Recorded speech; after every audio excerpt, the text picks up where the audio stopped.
NostalgiaCast. I'm Darin Lundberg. And I'm Johnny Craddock. And today we'll be looking at Jurassic Park, again from a little-known director, Stefan Spielberg. I hope I'm pronouncing that right. Something like that. Okay. I wonder if that guy went anywhere. We'll have to do a little dive into the research. Anyway, so Jurassic Park, we got a special guest, Jason from Binge Movies, a conversation a long time in the making.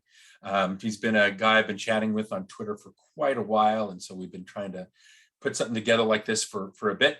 So we're looking forward to that conversation. But before we get into that 1993 dinosaur classic, let's talk about our last episode, which was your choice. It was Gods Must Be Crazy, directed by Jamie Ace. I believe that's how we settled on.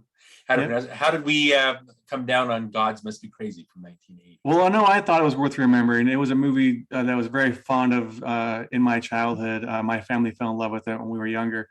And it was just a unique, one-of-a-kind experience. And it was something that we all just kind of cherished. And so it was a lot of fun going back and revisiting it. And just kind of the nostalgia for it was really big. So it was really fun. Yeah, obviously there's today's day and age, and again, tackling any movie from the 80s, there's always going to be uncomfortable bits and pieces. There's always going to be wokeness that has to be tied in. And just, it's one of those movies. It's like, why do we need to talk about apartheid? Why do we need to have like political stuff? It's just pure joy. And that's why it became such a big hit, a big crossover hit. I think it was the first like South African film to really hit it big in the States and across the world. And it played for, I don't know, years, I want to say. It was a really successful movie. Yeah, and so what's wrong with just pure joy? It had like the pratfalls, it had the Jacques Tati, Buster Keaton-esque kind of slapstick humor.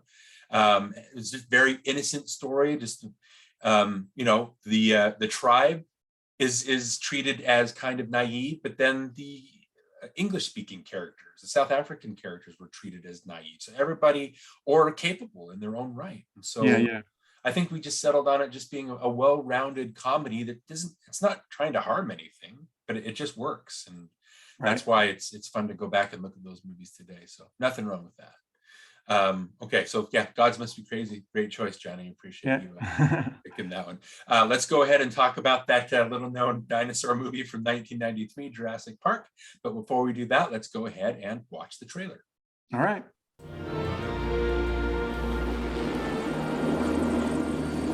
There it is. Welcome to Jurassic Park. We've made living biological attractions so astounding that they'll capture the imagination of the entire planet. The most phenomenal discovery of our time. How'd you do this? Becomes the greatest adventure of all time. Can I touch it? Sure. Universal Pictures presents. You feel that? Hold on to your butts. A Steven Spielberg film. Fences are failing all over the park. Yeah, that's nice. Gotta go. An adventure. Look out! Down! I can't get Jurassic Park back online. 65 million years in the making. Jurassic Park.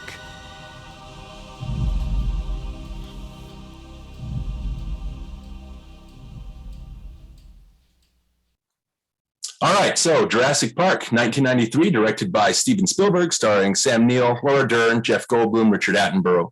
Want to excuse Johnny from the conversation. He had some family conflicts, won't be able to be here for, but I figured that my guests will be able to chat with him quite a bit. Jason, how are you doing? I'm doing pretty good. Listen, we've had this on the books for a while. And so I'm very honored to be here. But I got to be honest with you, I think it's very unprofessional that Johnny's not here because this is his show. And hang on a second. What? No, I'm doing a podcast. No, NostalgiaCast. No, Johnny's not here. Family conflict, he said. I don't know. No, it's Lundberg. Yeah. Okay. Sorry, that was Todd in the background. No, that's fine. Right. Yeah, that's very unprofessional. You're right. There's no There's no reason, right? I mean, you expect to be a professional on a podcast, you know, and then all of a sudden they got to show up, and there's just certain behaviors. Hang on a second. What? No, I'm recording right now, Todd. Just take care of it. Give them a refund. All right. Okay. Yeah. So again, talking about professionalism, I like to be a professional when I come on a podcast, and especially a podcast like NostalgiaCast, which is kind of a big deal. And so to have Johnny, quote unquote, who's Johnny? I don't know, right? Like El DeBarge said, who's Johnny? I don't know. I don't know who he is, but he's not here. That's what I do know. I don't know who he is, but I know where he's not. He's not in his own goddamn podcast. I hear that. Yeah. Again, make no apologies for that. You're professional enough to show up. Yeah. I mean, I'm hosting this, so why wouldn't I? You know what I mean? Yeah, exactly. That would be weird. It's like you wouldn't want to run into people that like invite you onto a podcast and just don't show up. That would be even worse. Insane. Yeah, it's insane. Yeah, that's right. Right. So yeah. So Jason, again, you said that we've had this in the books for a while. Binge Movies has been one of my favorite podcasts since my discovery of podcasts. Again, we've had a lengthy chat about some 80s crap movies, including Electric Dreams, which I've come around a bit on. I have a higher quality version of it. I've watched it since. And yeah, I remember us talking about how you just thought it was charming and it was kind of new agey for the time. And yeah, that's something that I had come around on. With Binge Movies, though, if you could explain a little bit again why it's one of my favorites. Where have you come from? What is Binge Movies? Why does it make it so groundbreaking? Just give us a little rundown of yourself and your history, my friend. Oh, you're making me blush over here. Speak the Binge truth. Movies. Where does Binge Movies come from? Binge Movies comes from a subsidiary of, for legal purposes, I have to say, the not Walt Disney Corporation, but it's one of the content subsidiaries there. They are preparing for a reckoning that's coming of the old ones, the elder gods. They're going to converge on this universe, this space, and they're going to redress it the way they want it to be. There's going to be a new creation. It's going to be full of darkness. And before we get there, some would say global elites. I don't know what that term means, but the dark movie overlords, as I like to refer to them, they want entertainment in the end times and beyond. So they have tasked me and my guests and my dead co-hosts. They've tasked us with going through a litany of films, most of them owned by the not Walt Disney Corporation, again, legal purposes. Right. And we go through them all, and we review them, we rank them. Only the best of the best gets set up towards the end of the year for a little thing we like to call Last Movie Standing, where we have two guest film critics come on. They either defend or compete against my short list, which is my best of the best for the season, or the guest list, which is the best of the best for the guests. And then we give it to the people to decide. If there's going to be a canon, why let AFI decide? Why let the Brits decide? Why let the Ivory Tower folks decide? We want to give it back to the people. We want to give it, so we call it the people's canon. Now, the people won't be able to watch this movie beyond the end times because they'll be dead. Right. But the media elites, they'll be watching it forever and ever. And honestly, if you're an elder god, you want to be entertained. And the burning of flesh, it only entertains so long. So you need a little Jurassic Park in your life, which is one of our earliest entries into our no copyright infringement intended vault to be preserved for all time. So JP's already in there. The people voted. I agree on its inclusion. So I was excited to come onto this show to talk about it. So I hope that's very clear and legible to people.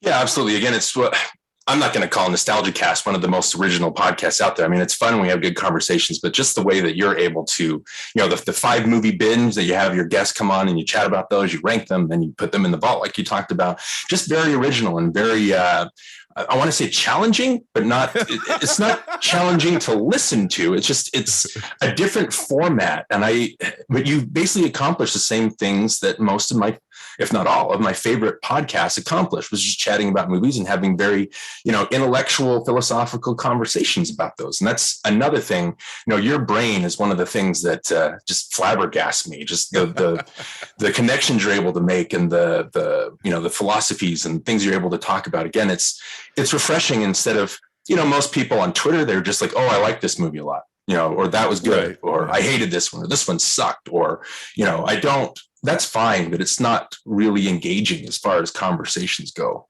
So that's one thing that I absolutely love about binge movies. And again, if people aren't listening to it, which you should, that's definitely something that you should put on your radar, I think. Well, thank you very much. It means a lot to me. Honestly, the show is not possible without the guests, because it is challenging. I mean, you've been a guest, so you know it's challenging to, you're reviewing a bunch of movies for your own show. You're watching movies for your entertainment. You're a movie lover. You're a movie obsessive. I mean that in a complimentary way. We all are. People listening to this, if you're listening to a movie podcast, you're probably a bit of a movie obsessive for the most part. And, so to ask guests like yourself who have their own shows, some folks who have their own shows and also are, doing writing for, local papers or whatever the case may be, that's a full plate of stuff. We're all consuming a lot of content. The world's a very busy place. So to ask a film critic or film reviewer or film podcaster like yourself, hey, will you watch 5 movies for one podcast and then come on? Our conversations range usually from about an hour and a half to anywhere up to 3 hours to talk about the movies. The show is segmented, so you can listen to it in portions. It's not just one long meandering conversation. We try not to meander too much, unless it's like we go down a rabbit trail. So we try to keep it a mix of structure plus allowing things to happen in the moment, because I don't know, and you know this from being on, I don't know what you're going to say before you start saying it. I don't ask you for what are your opinions ahead of time. Yeah. There's no pre-interview. There's no, we don't, collaborate on notes and then try to make something happen in a gimmicky way or try to refine it down. It's not too canned, but it is structure. So, I have my idea of where the show may go, but then I have a guest who comes on like yourself, and you may go in a completely different direction about Midnight Madness than I ever imagined. Right. And, then that's 25 minutes, of us going down this road. So I try to capture all of that, and I'm more or less successful sometimes than others. And, I've got good episodes and bad episodes like anybody else, but it's not possible without our guests. So like yourself. So I'm always like deeply honored that people would come on the show and give up a lot of time watching and talking about movies. So yeah, again, it was when I say this stuff, I'm not trying to blow smoke up your ass or anything like that. I don't do that. I'm speaking from the heart. Just the way that your conversations and how you talked about kind of improvising, not knowing it keeps it fresh, right? It keeps it original. You never know, and conversations can go. That's why you have bad, or sometimes you have good. You never know that.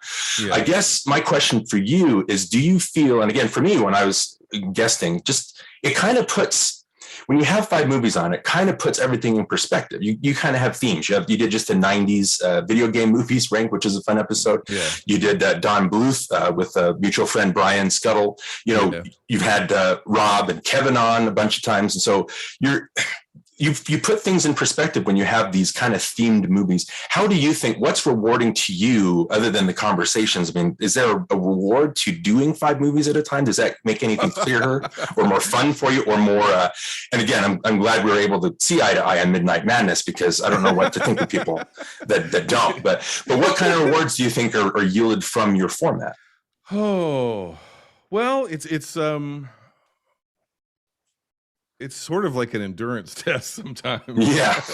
We did the AFI top 5 to begin the most current season as this is probably coming out. And, all but one of those movies is about 3 hours. Yeah. So that's close to 15 hours worth of movies. And that's a lot. I mean, it's just a lot to process. It's a lot to sit through, so what's the reward of it? I think the reward of it is, I think that we, as consumers, and I include myself in this, as content consumers, which is what we've more or less become, not so much viewers anymore, we're consumers now completely. Yeah. Is that we're really used to consuming everything kind of in a vacuum. Even though we live now in a world with all these connected universes and stuff like that, everything's eventized to the point that it comes out on a weekend and you watch it And if it's a show, it's bingeable usually, although it seems like we're getting away from that a little bit. But, for the last 5 or 10 years, it's been a lot of binging. And then for TV, but for movies, we watch them in isolation and we don't really think about anything. We don't think about the broader context of that actor, that actress, that crew, that director, that writer, what came before, what came after, what does it mean? And there's all kind of context that gets missing when we do that, when we don't look at the forest for the sake of the trees. Yeah. So I think that the show tries to do both, right? It tries to be sort of telescopic, where it's a macro and micro show at the same time. So we will try to be very granular in certain aspects of the conversation, but at the same time, it's also a kind of zoomed out conversation. So I think the reward is you start to see trajectories of careers. You start to be able to appreciate things a little bit differently, a little bit more, and you'll start to notice repeating themes, especially if it's a filmography.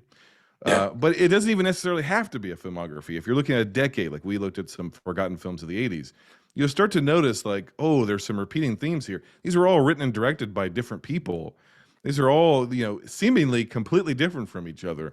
But there's something in the cultural zeitgeist, for lack of a better term, of the 80s or this era when these movies were made that maybe even subconsciously is kind of leaked through into all of these films.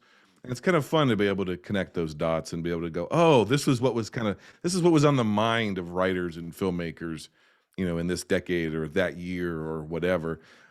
So I think that's the reward, is just being able to take in the larger context of film and just help you understand its history and cultural moments, and I think history is also one of those things where if we really take a look at it, it's the cliche, but it's true. History doesn't repeat, but it rhymes. Yeah.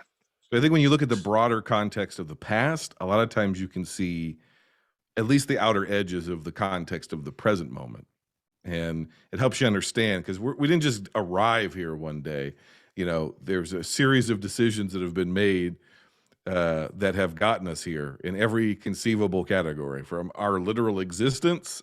There's a series of decisions individuals made, men and women, throughout history that led to us even being born. And it goes all the way back to the dawn of time. And as human beings, we don't think macro like that. We don't think historically. We don't think contextually. We're prisoners of the moment a lot. Yeah. And we're like, nothing like this has ever happened. And it's like, well, I don't know. Movies have never been worse. And it's like, they've never been worse. It's like, I don't know. I mean, go back to the 60s. Look at what was coming out in the 60s. Look at what's going out in the 50s. And what you'll find is when somebody says that, they feel that way, and it feels that way in the moment, but they haven't really watched a lot of movies from the past, because there's always been terrible films. There's always been cash grabs. It's the movie business is a business. It's always been about money. It's always been about bottom line. It's always been about getting you to play upon your emotions and to sell you a ticket based on nostalgia or fear or whatever. It's just that, we don't often understand it because we didn't live in that context. Yeah. So we're not picking it up. It doesn't read the same way to us in the future or in the present as it did in the past. You know what I'm saying? Yeah, absolutely. It's again, talking about cultural standpoints and business standpoints. It also talks about how, when you look back on older movies or movies in a cluster, how far we've come. That kind of stuff, the attitudes of the time, you're going to find, we're in a much different place. I guess woke is the word you can use for it. I don't like using that word a lot, but I guess it describes a lot. People know what you're talking about. But like the way that we look at things are much different from how we look at things in the 90s or the 80s or 70s, 60s. You guys just talked about Gone with the Wind. There's going to be problematic stuff in there. And so it's just about seeing things from the context of the time that you're watching it versus the time it was made. And again, the other thing, go ahead. I'm sorry. No, I was just going to say, attitudes also change. And so it's not like we've been progressively getting more progressive. That's redundant, but that we've been progressively getting more woke or something like that. It's not really true. If you really look at the history of Hollywood, you look at the pre-code era of film. There's a great Instagram account that's just like pre-code history or something like that. It's just clips. It's just clips of pre-code movies. And you have like lesbian relationships, you have homosexual relationships, LGBTQI plus stuff in there. You have women smoking and drinking. You have women confronting misogyny. You have very dynamic characters. And these are in comedies. These aren't like, political, movies. These are in comedies or romance movies or action movies, so the pre-code era is very different. So what you realize is there's always been a contingent of people who have thought in a more diversity and inclusion sort of way, and movies reflected the real lives of real people in a fantasy way. And then when the code comes in, and then of course the Red Scare and all this sort of stuff, then there's this fascist sort of conservatism that moves into Hollywood, which is still kind of there to this day, right? And then it gets weird where Hollywood is not. We're so afraid of sex in particular and gender, but we're not afraid of violence. Yeah. And so we allow the most repugnant, violent, horrible things to be on film. But God forbid a woman, be a CEO in a movie or something, but there's an intentional sort of like suppression of those sort of things. And so then when that's the broader context. If you've never seen pre-code movies, which a lot of people haven't, and a lot of them aren't very good to our current sensibilities, but if you've never seen those, or if you've never seen even, if you've never watched a lot of older movies enough to know when they're being subversive, then you don't realize, like, you think that you're whatever side of any particular cultural moment you're on, you end up thinking that you invented it, that you created it, that your generation discovered it. Like, oh, we're the only people who ever realized that, whatever, pick your cause. Like, but no, people have been fighting for rights or have believed things forever. If anything, we're caught in this repetitious cycle as a global and as a national culture that we kind of repeat the same cycle over and over again, where you see a rapid advancement of civil rights, and then you see usually a stamping down of that, right? And a fear mongering, and like, oh, and so in America, it always comes down to socialism. It's always like, that's socialist, that's communist, even if it doesn't make sense. It's like, oh, well, they're communists, they're socialists. So, and I think that's why, kind of veering back to this, I think that's why, visiting a Jurassic Park or a Spielberg is really interesting, because, part of the Spielberg deal here is that I could make the argument, and this isn't really my topic or what I want to talk about today, but I think we could make the argument that this is really his last great populist film. Yeah. It's not that he didn't go on to make even better movies. Schindler's List is a great film. Saving Private Ryan's also in the vault, much to my chagrin, only because it's went up against Rocky. Rocky, right? But it's certainly a deserving movie. It's a really good movie. I like Minority Report a lot. Minority Report but that's not Spielberg. That's not, when you think, especially people kind of our age, what is Spielberg? What is Spielbergian? It's not Minority Report. It's not. To me, it's not even AI. I know you're a big fan of that movie. I think it's terrible, but personal. Yeah. But and then you move on from there. It's not any of the. It's not Ready Player One. It's not West Side Story. Like, these are well directed movies. They're all a little too shiny. They're all a little too plasticky. If you really look at them, they don't have that like lived in world. That the peak of his craftsmanship, I would argue, is he's really a transitory director. And if I'm jumping ahead, you can cut me off. But no, explain that. That's interesting. Yeah. You got to think about, okay, his big breakthrough, obviously, is Jaws. It creates the modern blockbuster. That's the one you point to and you go, the first blockbuster of the blockbuster era, which, by the way, we don't live in anymore. We live in something different. But there was an era that was basically Jaws to probably somewhere in the 2000s. He's really like a bridge between new Hollywood and 90s Hollywood, and kind of where we are today, honestly, with a lot of the MCU stuff, in that, especially his earlier movies. I mean, you think about like the dinner table scene in E.T., where the mom's smoking and I think they're playing a board game. I'm trying to pull this from memory, but the lighting, everything, it feels like a real house. It feels like a real family. The kid cusses. The mom kind of gets upset, but what is she going to do? And she's like, the separation, the divorce, all this sort of stuff. It's like a very naturalistic scene, really. And even though it's the 80s, which are famous for high concept movie, it's early 80s. The high concept movie is you can pitch it in an elevator in a sentence or two, right? That's the idea of a high concept movie. It's this plus this. He's the master of that, right? That's what he was making a ton of, was those high concept movies. And everybody's kind of chasing him throughout the 80s. And pretty much anything he puts his name on is like a stamp of gold. Like it was just like Steven Spielberg presents, Steven Spielberg produced, whatever. Steven Spielberg presents amazing stories, like whatever. And it was probably going to be somewhat successful. By the 90s, it's not true anymore. You just can't put his name on anything. And then eventually, the formation of DreamWorks and all this sort of stuff. But the point is, he's that new Hollywood 60s, 70s, more naturalistic performances. But he's also reviving his own nostalgia for 50s B movies, but he's reinventing them with the high concept technological advancement of the 80s, and thanks to Star Wars and ILM. So he's combining cutting edge technology to revive B movie plots, basically, from the 50s that he grew up with or earlier.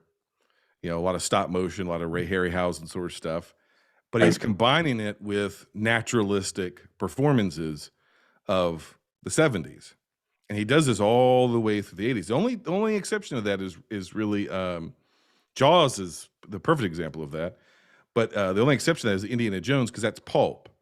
So they're pulp performances more so than naturalistic. But there's even, especially in Raiders, there's even naturalistic performances in there a little bit. He can't completely get away from it. Yeah. It vacillates between kind of that naturalistic, then pulpy sort of stuff. So what he ends up becoming, you can draw a straight line from probably Robert Altman to Roland Emmerich. Yeah. Because after Jurassic Park, we move into the 90s era of the blockbuster, which is honestly probably the last great decade for blockbusters. Whether those movies are good or not, those movies were events. They were monocultural. Everybody went to see them. If we're going to be honest, a lot of us loved them at the time. It's only in hindsight that we're like, Armageddon wasn't very good. But a lot of us saw it 5 times in theaters, right? I didn't know anybody who didn't like Independence Day, and when it first came out. Now it's like, oh, it's cheesy, it's this, it's that, it's whatever. But it was changed everything in a lot of ways, but for better and for worse. But that's really it. Jurassic Park is the last of it, because even when he tries to come back and do the second Jurassic Park, it's much more akin to like an Independence Day than it is this Jurassic Park. And it's not a good movie. The Lost World's not a good movie. He's not. It's probably one of his most poorly directed films. And then he's tried a couple times to come back to this era of his career, and he can't do it. He's not this guy anymore. Kingdom of the Crystal Skull is terrible. It's a terrible film. You could have said anybody directed that. It doesn't feel like Spielberg. It feels like somebody maybe trying to imitate Spielberg through CGI. It's bad. Ready Player One, anybody could have directed that. Now, I don't mind that movie. I know exactly what it is. I know it's just pushing reference buttons and nostalgia buttons. I know what it is. It is what it says it is in the box, so it doesn't bother me. It's like, this is what we are, and then it does what it says it's going to do. Okay, that's fine. But that didn't have to be Steven Spielberg. You could have said somebody I've never heard of directed that, and I would have believed it. And so many of his movies now, I mean, with the exception, I think, of West Side Story, whatever is Spielbergian, he's lost. He doesn't have it anymore. It's not to say he's a bad director. It's just to say he's not this guy anymore that made Jurassic Park. And this is the last time he was this guy. Yeah, this is what I'm talking about, getting the wheels in my head spinning. And again, we'll talk about the Amblin movement, which you talked about in your Don Bluth episode. I want to get to that, which kind of ties into this conversation. And you're right. What sucks about this is Spielberg is my favorite living director. He's the one that made me fall in love with movies. I've said this before on the podcast. Jaws was the movie where I just became fascinated with movies. I didn't understand why the movie made me so terrified. I didn't understand why I identified with the Brody character or the Hooper character to a lesser extent. I didn't understand like the filmmaking or things that it made me feel. And that made me start as a young, like preteen, started making me, even in like, I think maybe 6 or 7 I was when I watched Jaws. That's where I started looking at movies and how they're directed and how they're made. And so he's built my movie education. Everything I've learned from movies, I've learned from him, just the way that he's able to direct and his instincts and the way that he directs. And what sucks is you're right. He was on fire. He did Jaws. He did Close Encounters, skipping in 1941. He did Raiders. He did E.T. He did Temple of Doom. He was on fire. And his intuition and his intellect was just like his blockbuster intuition was like nobody else's. And number one, what you talked about is watching movies today, I think movies today, you watch an Independence Day, that's got, like you talked about, it's got the high concept. It doesn't quite get there, but it's got the naturalistic human performances. It's very Spielbergian in that way. The Marvel movies, they have a lot of the language that Spielberg directed with his action sequences and just the way he's, like you talked about, put things together with the characters. It's reverberates in movies today. But the problem is it's so ingrained. Like you watch a Captain America Civil War and you think that's new, but you don't know that there are bits and pieces of it that have informed it to get it to where it is. And Spielberg is a big part of that. If you talk about Spielberg pulling in his nostalgia, the movie brats did that. Coppola, Scorsese, Lucas, maybe not to the success box office wise of Spielberg, but that's just incredible the way he was. And you talk about Minority Report, which I think was his last, I think you mentioned this in one of your episodes, his last big blockbuster. And you're right. There's a cynical side to Minority Report that isn't there in his previous movies. But there's some set pieces and some directed sequences in there that are amazing. And probably, I think it was Richard Corliss or something like that. It was like, this is his most bustling, muscular work since Raiders of the Lost Ark. And even though it's not kind of on-inducing, it has a lot of those special effects. There's sequences. There's a part where he's with the Agatha character and they're walking through a mall and she's telling him to plant things. And it's, or the scene where it's the above head and you see the spiders going through, the whole apartment. Just sequences where I'm like, holy shit, like what is like, nobody does this. It's so huge and it's so on point and it's thematic. And then I think he tried with Indiana Jones, and you're right, it could be directed by, and it just didn't work. I don't know if, like you talked about, it's his sensibilities or he felt like, and that's why he's not doing the next one, is I think he's just moved on. He doesn't have that same. And West Side Story is, and again, I agree with you here. And again, it sucks that I have to agree with you, but the direction in that movie is on par. Just the direction itself, the sequences and the camera movements and his instincts are on par with anything, I think, from Jurassic Park or Raiders. I haven't seen that in forever. But it's a more cynical movie because that's the nature of the movie. So even though it has that, and again, there's a sequence during I think the jet sequence at the beginning, you see Riff walking and his cronies walking down the street. And there are 2 cars that to the beat of the song, they stop to the beat of the song. And in the theater, I remember yelping. I was like, holy crap, like nobody does this kind of scale and has that instinct. But you're absolutely right. He doesn't have that same sense of, West Side Story is not, even though the direction is in the same league, I don't think as a whole, it's not in the same league as his earlier ones. You talk about Lost World. I think it has good sequences, but you're right. As a movie, it's not quite there. It's more mechanical and it's more manufactured. I don't know if that makes any sense. I think and again, I like Minority Report. I think it's a really good movie. I think he's made good movies. It's not to say, this guy De Palma'd his career and fell off a cliff and just is making junk now, right? That's not what I'm saying. He continues to make good movies. But what he was always really good at was he was always good at taking the golden era of Hollywood, the studio system era of Hollywood, camera movements and scale and size, right?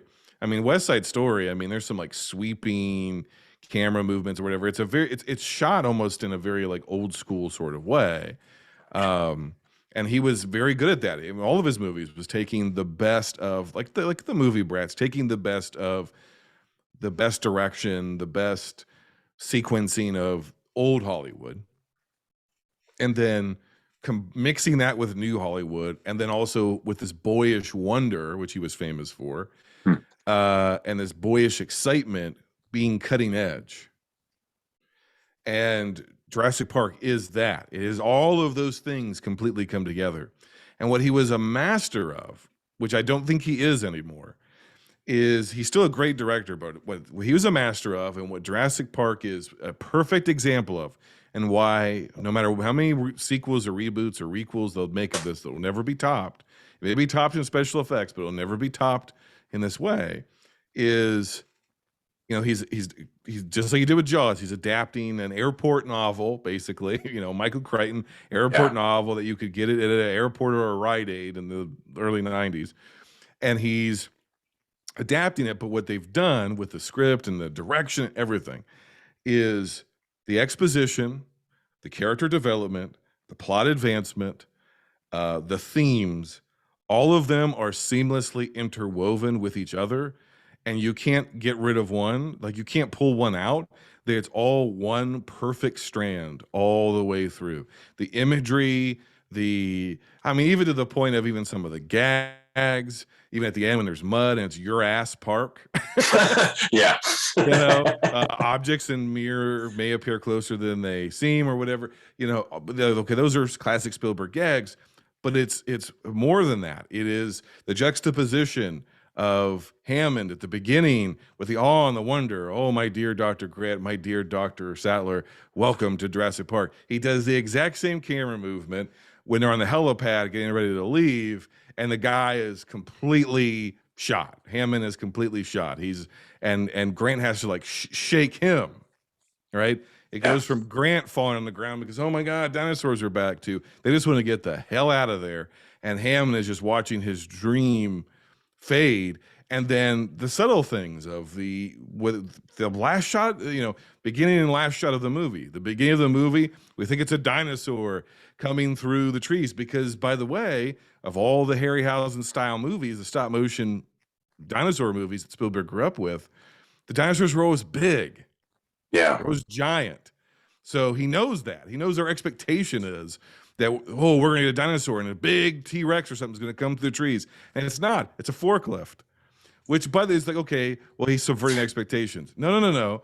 It's also thematic. Because it's all about man's attempt through machinery and innovation to control nature. So bursting through the trees is a forklift, and what's in the forklift is a small dinosaur. And when he shows us the small dinosaur, we've never seen that in cinema before. We've never seen a small dinosaur. Like a human-sized dinosaur. Yeah. Never. So how dangerous could it be? And that's one of the most horrific scenes in the movie. He opens it with a horror movie. And he's like, no.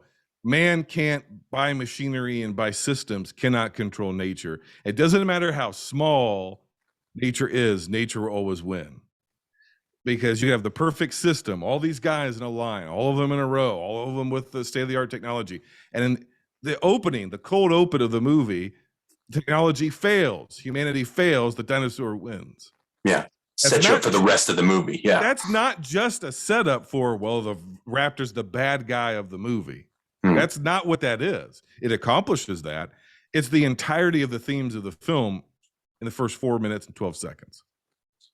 Yeah, absolutely. He's told you a mini version of the movie in 4 minutes. And the rest of the movie is an extrapolation of that point. That he does not do that anymore. He doesn't think through that as much anymore. When we have Hammond at the end, what's the end shot? The end shot is the juxtaposition between a helicopter, which is man attempting to fly, and a flock of birds where their flight is natural to them. Yeah. No matter what we do, we will never, no matter what our technology is, we will never be able to as elegantly and simply do what nature can do on its own. That man is always trying to catch up to overcome our natural limitations. And That's part of the theme of the movie, right? That's why the last shot is, it's not just about their escape. And also look at the character moments there, right? Look at the juxtaposition between the opening helicopter scene where they fly in without the kids, and then obviously the thing you obviously want to focus on, of course, is Alan Grant, then is with the kids. But notice who the kids aren't with. Timmy's got a bloody ear. The kids are all bloodied and battered. What's Hammond looking at? Hammond is still looking at his cane. He's still dreaming about the amber and the mosquito. His grandkids have been lost in this park for days. It's his fault. They've almost died several times. His grandson has been electrocuted, and they would rather be with Grant because his character has developed, evolved, even no matter how simple it is, his character has evolved, and Hammond's character really hasn't. He's still obsessed with the illusion. And then forget all of just the thrills and the chills of the movie and the cutting edge special effects that blew people's minds and left people slack-jawed. Forget about that Triceratops. Forget about the impressiveness of the giant full-scale T-Rex and the innovation it took to make that thing work, and how still to this day how effective that T-Rex attack is. Forget all that. That's all the stuff we know and all the stuff we love. But look beyond the surface. We look beyond the surface. Here's another one for you. And I know you got me on Jurassic Park, so I'm going to just ramble. But yeah, go for it. The only sexual gaze that's in this movie is towards Jeff Goldblum. The camera never sexualizes Ellie Sattler. Never. There is a shot. There's several of them, and I'm not just talking about the meme one with his chest wide open and all that. We all know. Yeah. Before that, when he does two. When he does both of his famous speeches, the one in the lab where they find the egg. Yes, I know the continuity errors. Forget it. Right. But when he's sitting there and he's like, life finds a way, the camera is sexualizing him.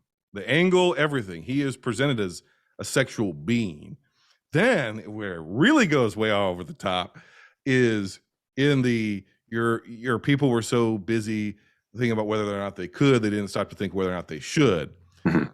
And he gives a line of what you call exploration or discovery or whatever, I call the rape of the natural world. And then he's got this smirk or whatever, and he's lit by the projectors, and he's got the light shining from one side and the other, and he's in the middle, and it is the camera, literally the camera stops on him.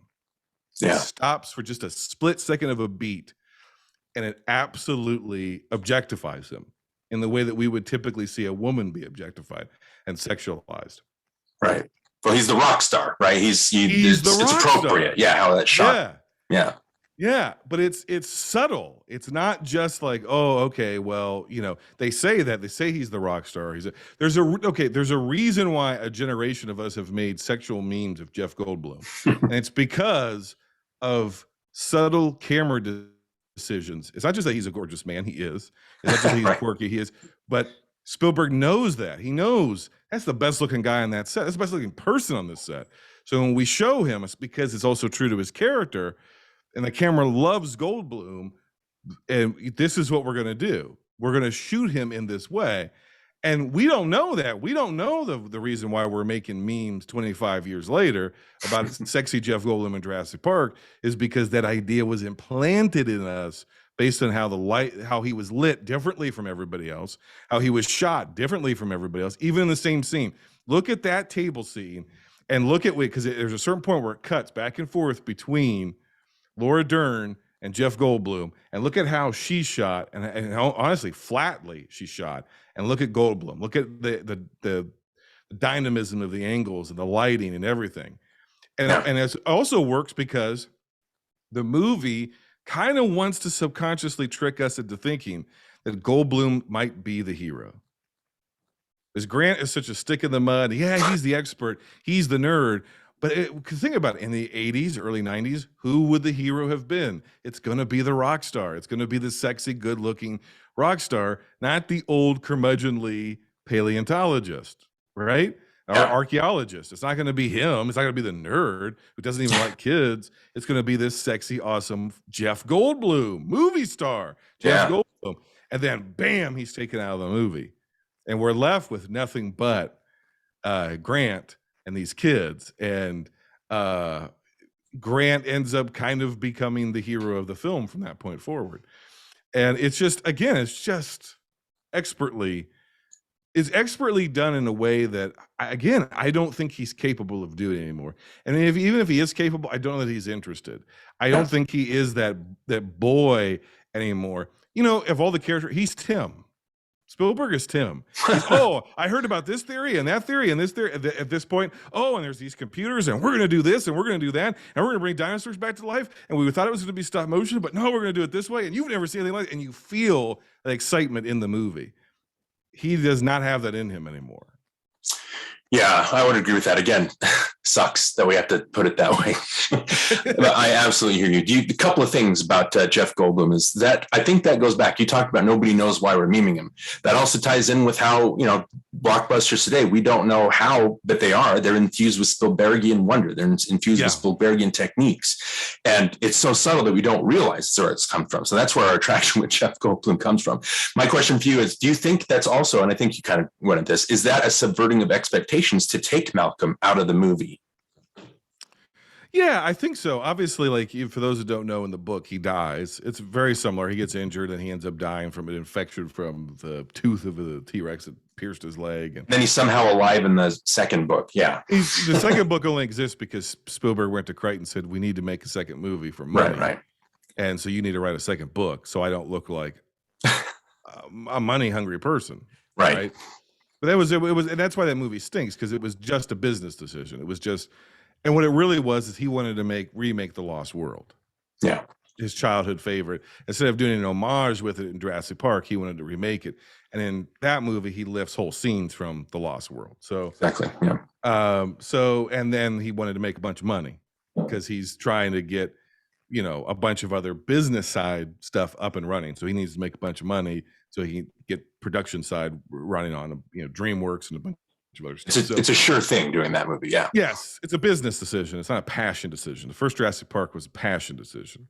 Right. And I'm sure, I mean, the business side was there too. He's Spielberg. He's not stupid when it comes to that, but you can feel the passion behind it. You can feel he has no passion for it. And he's even pretty much admitted as much, that he was not passionate on Lost World. He feels it reflects in the movie, and it does. Yeah. It's a very kind of cold movie. It has, again, some cool sequences, but what was your question? I'm sorry. No, you answered. I just went about the subverting expectations of Jeff Goldblum. That does tie in. Yeah. Yeah, I think so, because as soon as he enters the movie with you know, all that, you just want to be with that character. Yeah. He's got all the energy in the movie. It just shifts to him. You know, are there going to be dinosaurs on this dinosaur tour? Everything he says is memorable. And then it's like, we take him out and we leave you with the least memorable guy in the movie in a lot of ways. Like Muldoon is more memorable than Alan Grant. Right. Muldoon is the strapping African white guy from Kenya who's, you know what I mean? Like, he's the great white hunter, and he's sidelined. Even Arnold, Samuel Jackson, Mr. Arnold, way more memorable. Hold on to your butts, you know, like all that sort of stuff. Ellie, in a lot of ways, is she's smarter than him, or seems to be. She's more personable. She's, you know, more lively.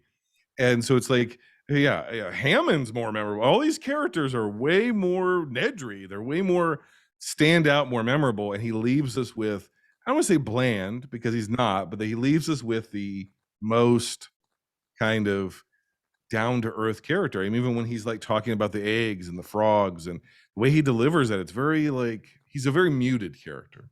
Yeah. In a lot of ways. But he just so happens also to be the perfect guy to get them out of there alive, right? Because he is cool under pressure, because he is muted, because he's not Indiana Jones. Right. Even though he has the hat, he's not Indiana Jones, right? Yeah. Even he's not Malcolm is kind of more Indiana Jones. He's like not even Henry Jones Jr. He's not even the professor version of Indy. He's more muted than even that. He only really cares about the dinosaur bones. That's it. The fossils. That's his thing. You know, he's not emotional. He's not engaging. He doesn't connect with people. And not just kids, anybody. He's just kind of an ass. Yeah. And it's like, no, that's going to be your hero in this story. And you know, but the movie, it's not just the little bits of character development and the character arc we're given with Alan, but we end up liking him. Yeah, they're all likable characters. I don't think there's anything wrong. Yeah. But you're right; they're not quite as deep or as interesting. Yeah, you know, the main characters aren't quite as interesting as the supporting characters, and that is correct. I think you identify with Grant because he's got the most identifiable trait. You know, he's trying to get these kids and trying to survive. I think that's a big part of why we stick with them and why we don't mind. Casting, which is really smart, though, right? Here's what's really smart about that. We care about the kids. We don't necessarily care about Alan Grant at the beginning. Right. He's prickly. But we care about the kids. So you're using the kids to get us to care about him. We care about his subplot or his story because we don't want to watch these kids get eaten. Right. The most primal shot of the whole movie, I want to see if you agree with me here, is the one that gets more than the dinosaur shots or more than anything like that, the part that always gives me chills is there's a shot when when Lex and Tim are being attacked in that cruiser and the T-Rex has turned it over and the dinosaur's got its foot on the Jeep and it's crushing it. And the camera pans down and there's just a shot of Timmy freaking out and Lex just screaming at the top of her lungs. Yeah. That's the shot that gives me the most chills and that gets me most invested because, like you talked about, they're kids. And so you're more connected to them and their plight. Adults can handle themselves. Kids aren't going to be able to survive in this. So I think that's a big part of how that ties in. When you talk about Goldblum's casting, again, that's a business decision, getting him to be the lead of the Lost World. He's the most entertaining character. So you're going to want to have him in play. And then kind of seeing into the business side, the big thing about Jurassic Park is I want to maybe talk about the impact of it and maybe tie in our memories of it. What are your memories of Jurassic Park? You saw it in the theater. We're of the same age, same generation. So I know that you've seen it in the theater.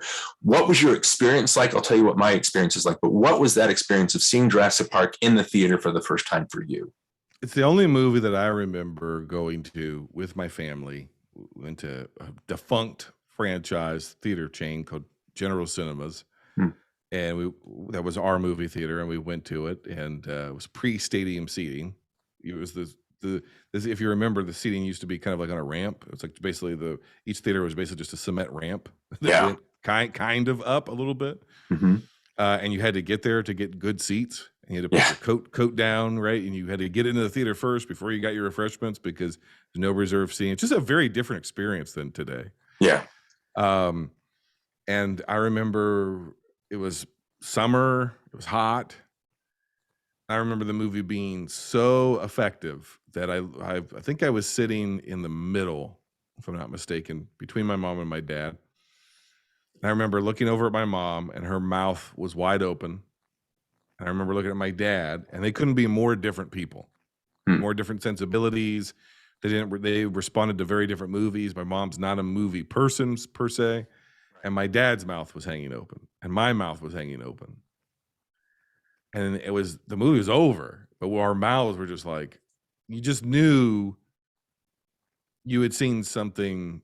It was an instant classic. You just knew you'd seen one of the greatest movies ever made. Yeah. And it just captured everybody. I mean, people screamed. It wasn't an evening. We went during the day for a matinee. People screamed.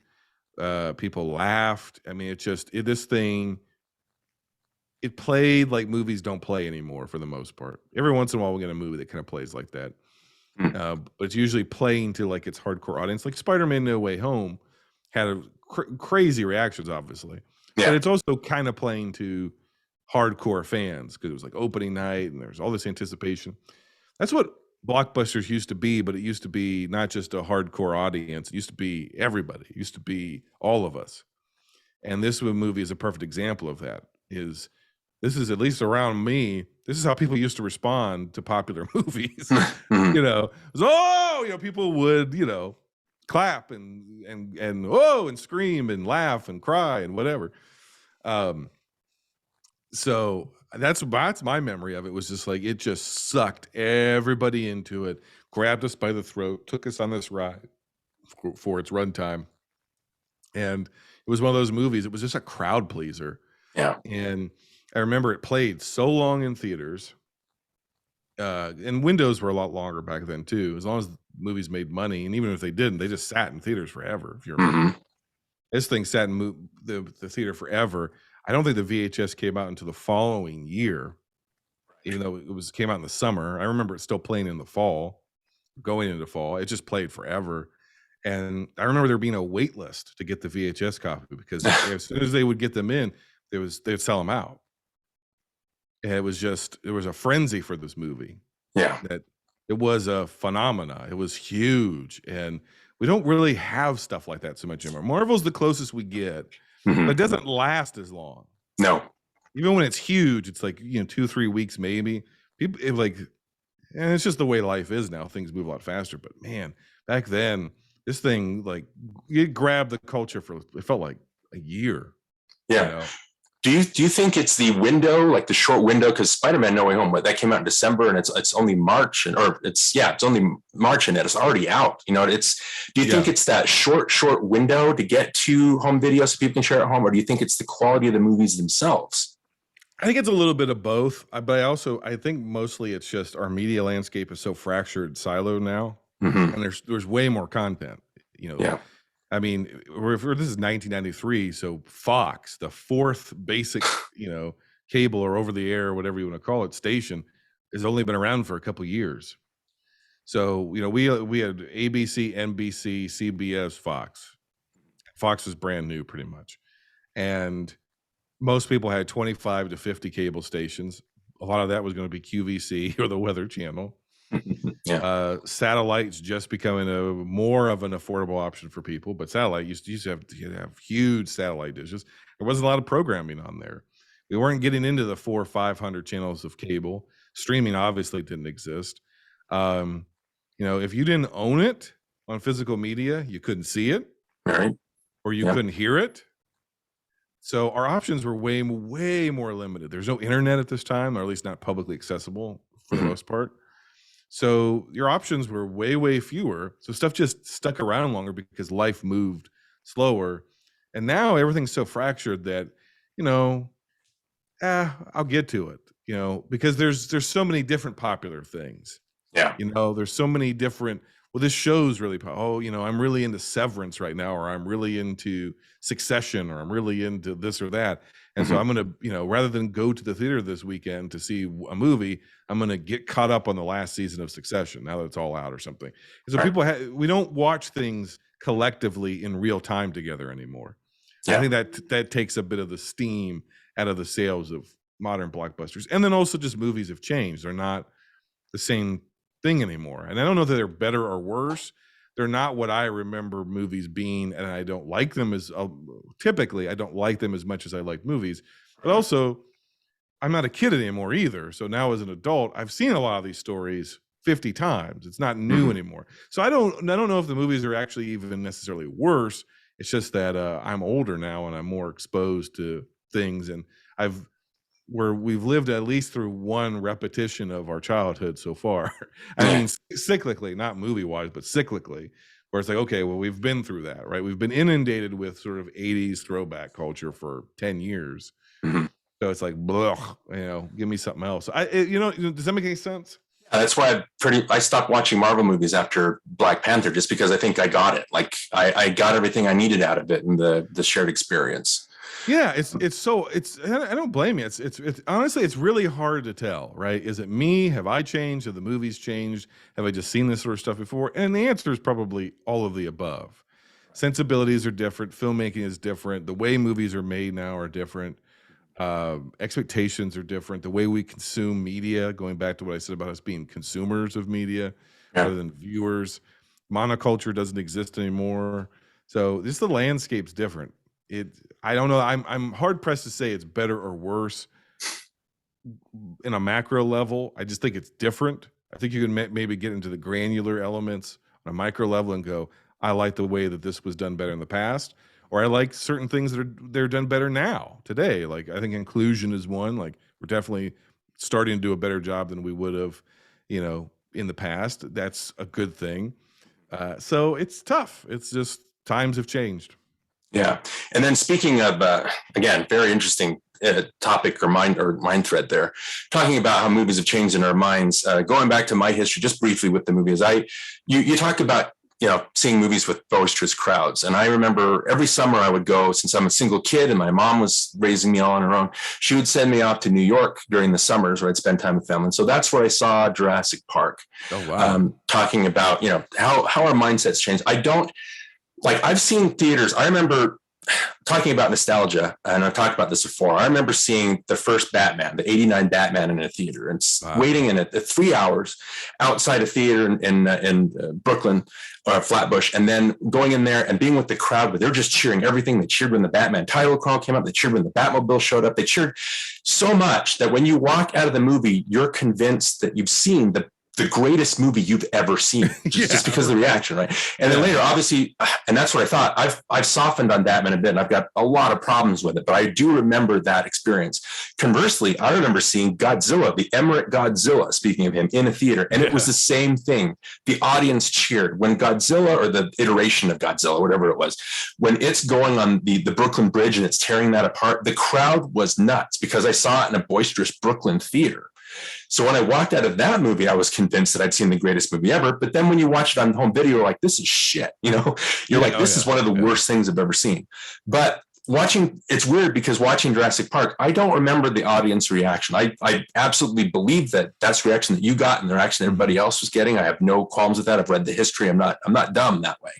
But I think seeing it as a 16-year-old kind of cynical kid, when I watched it again, talking about Jaws, I saw Jurassic Park as kind of a Jaws clone.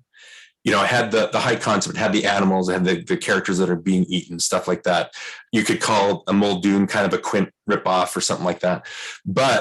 And this is the only way that I push back in Jurassic Park. I just remember watching them, well, this is Jaws, obviously. This sequence is great, but that's Jaws. And so I walked out of the movie liking it a lot, but then still thinking that Jaws was a better experience or a better movie. I don't know if that makes any sense.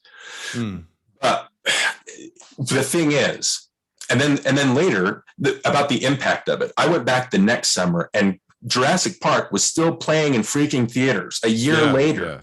That was incredible to me. And in main theaters with full screenings. You know how sometimes they push the screenings like 2 screenings a day when it gets weaker? It was still playing full screenings. And so I remember being wowed by that.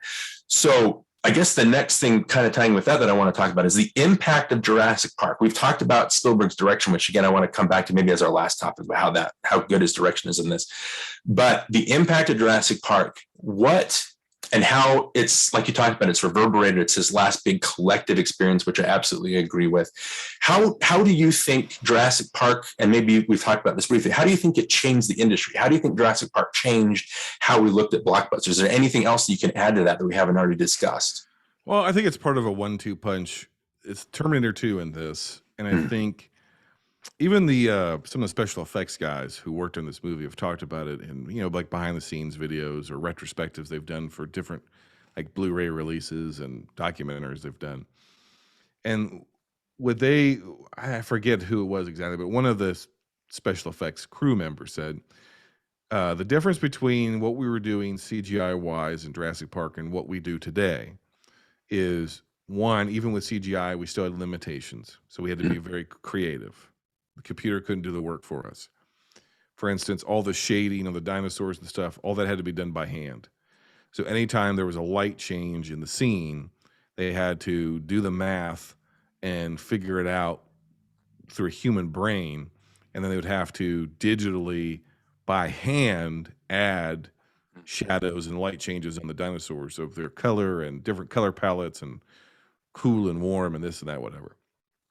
And you don't do that anymore. An algorithm does that. The program does it. It figures it out and it just sort of fills in the blank for you. And he also said, with this, we had the entire amount of time most movies have for their entire pre-production just to work on getting the effects, the digital effects right on Jurassic Park. And so you have actually not as many digital shots. And I was going to look up the number, but I didn't. So that's my bad. But you think about an average movie, forget a Marvel movie, just an average movie, that employs digital effects, which many of them do. It's significantly higher than the number of digital effects here in Jurassic Park. Because It was just too cost prohibitive. Technology wasn't quite there yet. I mean, they were basically just right up against impossible when they made this movie. Right. That forced creativity, that forced a combination of effects, that forced a combination of practical sets, real locations, some miniature work, digital, obviously like life-size, full-scale animatronics, makeup effects, people in suits, all kind of stuff that they had to do.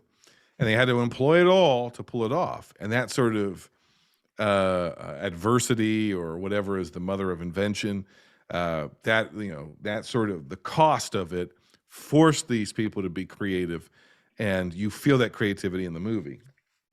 The fact that it's not to say there isn't adversity to filmmaking anymore, but the fact that most movies are now pre-visualized and pre-rendered digitally before the script is even finished, because it's so time consuming and there's so many special effects shots that basically the script is written around the set pieces and then stuff's just added digitally as they go. I think that's a lesson that was unfortunately learned from Terminator 2 and Jurassic Park. But I think that, unfortunately, it also inspired the Emmerichs and so forth. But they're not even the worst offenders of that, the Michael Bays and whatnot. The worst offender of that is George Lucas. And you don't get The Phantom Menace without Jurassic Park, because Lucas has said that's the movie, along with Terminator 2 and some other ones that he saw, that said, I can finally make these movies I want to, because I don't have to go to Tunisia, which he hated. I don't have to build sets, which he hated. I don't have to deal with any of the practicalities of movie making. I just get to tell my story, and we'll let the digital people come in and do it in the back end. And those movies all look like garbage. Whether you like them or don't like them, the prequels all look terrible. None of them look real. There's an uncanny valley in all of it, and it affects the performances and everything all the way through. And most modern movies are constructed like The Phantom Menace, and really like Attack of the Clones, if we're being honest. Almost all the Marvel movies, their production is just like it would have been. None of those places are real for the most part. Actors aren't even on the same blue screen or green screen at the same time anymore. It's just, we're just picking up shots as we make different movies and then just dropping and plugging and playing people in. And the technology, the tail is now wagging the dog. And I think, unfortunately, that is one of the legacies of both Terminator 2 and Jurassic Park, is that filmmakers learned the wrong lessons. They thought the magic was in the special effects and not in everything else, or the digital effects and not in everything else that complemented those effects, and really recognize that those effects actually were just complementing what we talked about earlier, which is the perfect combination of theme, character development, story, plot, advancement. It's all so interwoven and precisely done. That's what makes this movie good. The special effects just threw it over the top. They're not cutting edge anymore. They were cutting edge for a long time. They held up for a long time. They don't hold up as well as they used to, the digital effects. The movie still works. And the movie still works because everything else about it is at top level. As the special effects age, everything else about it's top level. And now we're focusing way too much on the digital side of things and not enough on all the other stuff. Yeah. The problem that I have, and we've had chats about this on Twitter before, the problem I have with movies of today is they, like you talked about, they all feel processed. They don't feel, there's some kind of lived in quality, and you're right about that. Lost World still has the out on location kind of feel, but the story is more processed. If we were to talk, again, I want to talk about the special effects for a second.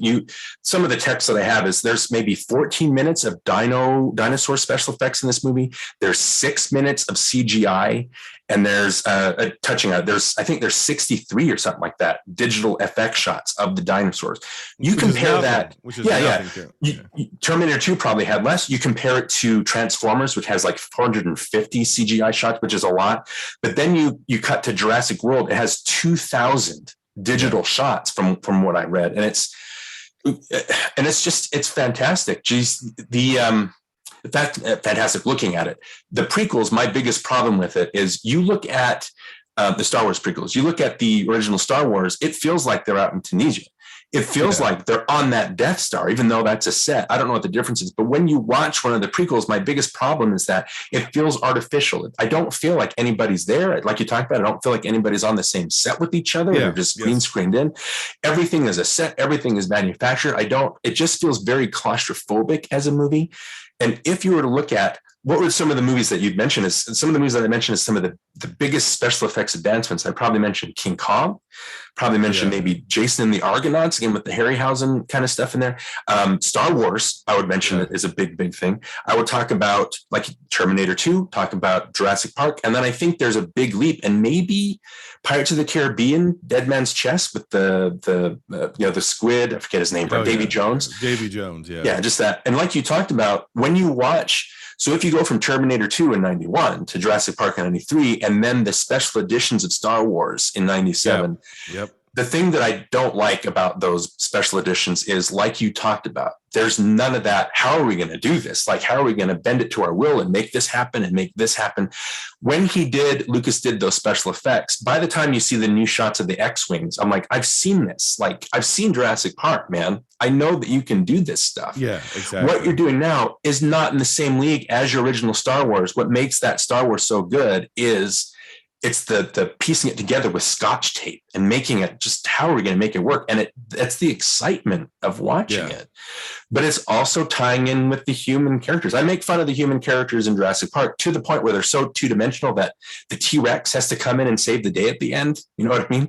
Because they can't do it themselves. But I don't mean to disparage that, because it works. It works on a basic level. I don't know if you agree with this. The same way that like unobtainium in Avatar works. It's dumb, but it's very basic to the point where audiences get it. You know what I mean? And they can go along with whatever the story has for it. I think the T-Rex finish to the movie, to get into a particular plot point, sometimes it bothers me and sometimes it doesn't, because the movie, like, all this momentum.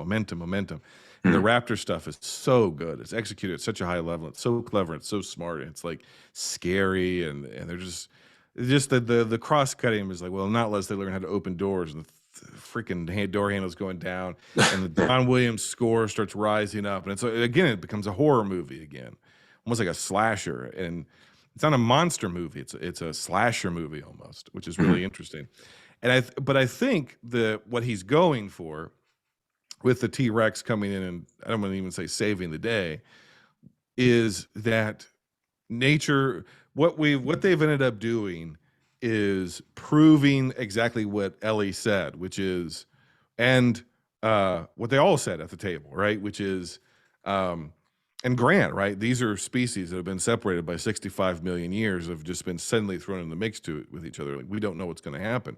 Well, what's going to happen is that man's no longer the apex species. What's going to happen is they're going to take over the world.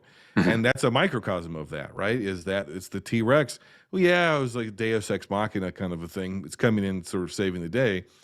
But what it really is proving, and it's a little bit too on the nose, because when the banner comes down, it's like when dinosaurs ruled the world, which is another Spielbergian touch. But that's the point. So even though you could say, it's kind of stupid, it fits the theme of the movie, which is, you can't control Mother Nature, and Mother Nature is always going to kick your ass. It doesn't matter.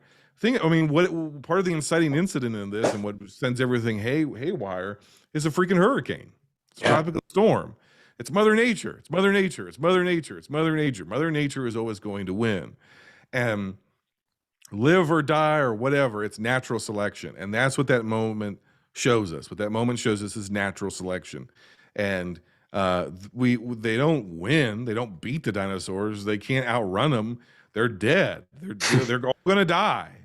It's only through a random chaotic act of Mother Nature that they even barely escape. That's it. Right. And to me, the surface level read of it is, it's kind of stupid. But when you really think about it, it fits perfectly with the first 4 minutes of the movie or anything else throughout this movie. It's all, that's what movies are kind of, not all of them, we occasionally get them that sort of tie all that sort of stuff together, and I've been a little bit of I'll just very briefly just say, like, I'm in defense of Ghostbusters Afterlife, because what other kind of movie could you make? You have to sort of address the fact that somebody's dead, somebody who's integral to these movies is dead. Not just an actor in them, but a writer and one of the most influential people on the properties. You have to address the fact that this thing's been in development hell forever. You have to address the emotions of all of that with your audience. But the way you do that is through this child story, which is very Amblin, very Spielbergian, but also it's thematic. It ties together. The themes are woven through the story. More so than the original Ghostbusters. It didn't really have a ton of themes, right? It's more of a fun, special effects comedy extravaganza, the spectacular movie, the spooktacular as they used to market it as. The superstars of the supernatural. That's what it was presented as. And it's great at that. But this movie's different. It's like a family drama that happens to be in the Ghostbusters world with some humor, dry humor. Then again, some of the special effects, especially with what they do in the third act, I think serves the story very, very well. Right. But what are we taking? We're taking the idea of what was their original pitch. We're ready to believe you. Well, what happens if the Ghostbusters themselves aren't ready to believe? What happens if we now live in a world where nobody is going to believe you about these things, even though they've happened, even though they're history, even though we can go to YouTube and see other dimensional portal open up? It's like the people who do believe it, it's like, well, that happened. It happened 40 years ago, which is really how the people would be. Yeah, it happened, whatever. I heard something. I heard something about that, but whatever, and it's like, it's got nothing to do with me. Yeah, I don't have to worry about that. I don't have to worry about that. Well, I've seen the clips, whatever. Yeah, maybe it's real, maybe it's fake, maybe who knows. But again, there's theming there, and that's what a lot of these modern movies are kind of missing, because they've learned the wrong lesson, and they learned the wrong lesson partially because we enabled them as the audience. We're culpable. Because we wanted to see the White House blow up. Like I saw those trailers, and I talk about this on the show sometimes too. If you remember, there was a shift. There was a shift in Star Wars kind of created it, but there's a real shift. Even on TV, they would have all of these like movie magic shows and behind the scenes, whatever. It was all, we became obsessed as movie fans with special effects. How was it made? Taking you behind the scenes. And you can go back on YouTube for kids that weren't alive during the time or didn't care. You can find like it was on TLC or A&E or whatever. They'd have all these different shows that would be like modern movie magic masters or whatever, and it was all about how makeup was done, and it was all about how these supercomputers create these effects. And the movies for a little while just marketed themselves as, hey, look at the special effects. Yeah. Independence Day's entire campaign was, look at these special effects. So many of the trailer for Armageddon was all about like these glory shots, these like living splash pages of digital effects of like, look at this, look at what we're able to do now. Now we can have an asteroid, break up in Earth's atmosphere and destroy the planet, and look at these cities crumble, and look at how big Godzilla is. This is a T-Rex foot. This is Godzilla's foot. Everything's bigger and louder and more digital. And by the way, like, we were all for it. We were for it. We were like, yeah, because we kept thinking it's going to get better and better and better. And we thought that would mean the movies were going to get better and better and better and better. And Star Wars, the prequels, has become sort of the culmination of that, where it's in a way more imaginative than the original trilogy.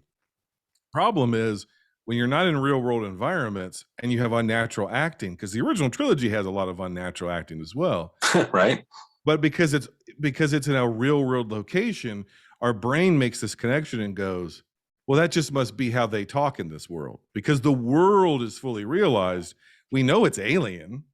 So our brain can relax, because it's like, I have a frame of reference that kind of makes sense, but it's also like the Death Star or Tatooine. It's like, well, I know what a desert is. I've seen Lawrence of Arabia, or I know what a desert, I know what the Sahara looks like, but this is an alien world. And so all of this, like the weird way of talking and dressing and drinking or whatever, it's this alien world. So it helps us suspend our disbelief. But we're just looking at green screen. We know it's green screen. And so therefore we're cognizant that these are actors. And then your brain goes, well, if these are actors, why are they acting so poorly? Yeah. That's part of what is missing when we just rely so much on the digital. The Jurassic World movies are the exact same. I recently saw the what's the second one? Fallen Kingdom. Yeah, Fallen Kingdom. Not even the ivy, the vines that were on the Jeep from the original movie were real. Mm-hmm. They were digital. Yeah. And I'm just like, why? Well, you couldn't just go. You couldn't set dress because the Jeep probably wasn't even there. Nothing was there. Nothing was there. Yeah. The actors are just on a sound stage, and again, it takes all the believability away from it, because now I'm focused. Now I'm subconsciously aware I'm watching a movie. Which makes me more attuned to judging performances. Right. With Jurassic Park, I think it's a brilliant mix of you're right. And it kind of like going back to the shark with Jaws. Spielberg didn't really know how to employ a lot of these things. It was still in its infant stages. So them using practical effects with the digital effects, that in a way, by mistake, it helps create a more tangible feeling for the movie. Yeah. Same way that, again, Jaws did by hiding the shark. By the time the shark appears, it looks fake, but it feels real. It's just how, and again, that ties in with how Spielberg does this. The only positive thing, and again, I haven't seen Fallen Kingdom, because when I saw Jurassic World, I think you've said kind of the same thing on your podcast a couple times, but they ran it into the ground. There's nothing left interesting to say with Jurassic Park. It said everything that needed to be said in the first movie. Yeah. The only thing that's interesting to me in Jurassic World is there's a couple of parts where they're talking about, the Bryce Dallas Howard characters. People don't want to see a T-Rex. They want to see something bigger. And so there's literally a shot of them carting a great white. And to me, it's always a comment on, this was the stage of blockbusters in 1977. Yes. We hadn't seen a shark. And now a giant that's like 20 times the size of the shark jumps out and swallows the shark. And I'm like, that's what the movie's, that's exactly what's happening. So that was a good point that the movie made. And then also there's so much CG in Jurassic World. There's a part where the Owen and Claire characters are with a brachiosaurus or a brontosaur, and it's dying. And it's a practical effect. And I just thought that was a comment on, this is how, again, movies are. This is a practical effect, and it's dying to be replaced by all the CG. Yep. So that's the only two. And I think that's more of a Spielberg thing, because he had kind of final cut on that movie. I'm not going to pin anything on Trevorrow, but I think that's the only two interesting things that it says. But after the movie was over, I was like, I get it. I don't need to see another Jurassic Park, like, ever. Even if they bring back Laura Dern and Jeff Goldblum and Sam Neill, I don't need this. And it's the same thing with the Marvel movies. I've gotten everything I need out of those. I want something different instead of just the same processed going to McDonald's kind of feel for it. And in a way, the characters, again, the way I felt about them in 93 are different how I feel about them now. Again, they're not as deep as the Brody character or the Quick character wanting to go out and literally punch and have a fist fight with a shark. It's what it seems like. That's his character. In here, it's again, two-dimensional characteristics with all the characters, and maybe Grant's the only one that goes through a character change. And even his character changes. I don't like kids. Now I like kids. I mean, that's really it. But if you were to go deeper than that, maybe it would have been too much for this movie because of all the other things that are going on. Well, this is an adventure movie. This is closer, I think, in a way. It's like the perfect amalgamation between like Raiders and Jaws. Yeah, this is a much more. Jaws has an adventure sequence at the end, basically. Mm-hmm. That adventure sequence turns into a horror movie, and then it becomes an action movie again at the very, very end. But for the most part, it's a drama. Yeah, and it's like it's a drama with thriller elements. It's like splashes of a thriller, but it's mostly a drama. Yeah, there's an adventure part where it's the John Williams score going like an Eric Korngold, where they're chasing the shark in the barrels for the first time. That's another adventure, but you're right. For the most part, it plays exactly like a horror movie. It's just that scares. And so it's a lot more about like Brody sitting around the kitchen table drunk, playing with his kid or talking to his kid or his wife, or So it has a different sensibility than this movie does. Yeah, and I think that's really, if you look at his career from like Jaws to this, that's kind of what I'm talking about. It actually spans the whole arc of what movies were and what they would become. Mm-hmm. So Jurassic Park is sort of the last of its kind, especially in his filmography, but also in movies in general.